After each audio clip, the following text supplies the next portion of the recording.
Okay, mga kasenyor, magluluto tayo ngayon ng bola-bola soup.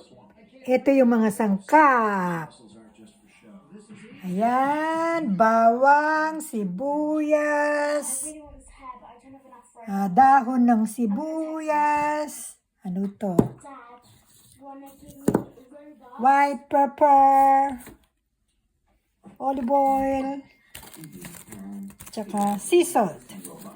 At saka maraming sibuyas na hiniwa-hiwa kung maliliit. At giniling na baboy.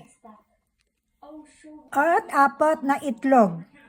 Pag halu-haluhin natin. Okay, hang on for a sec.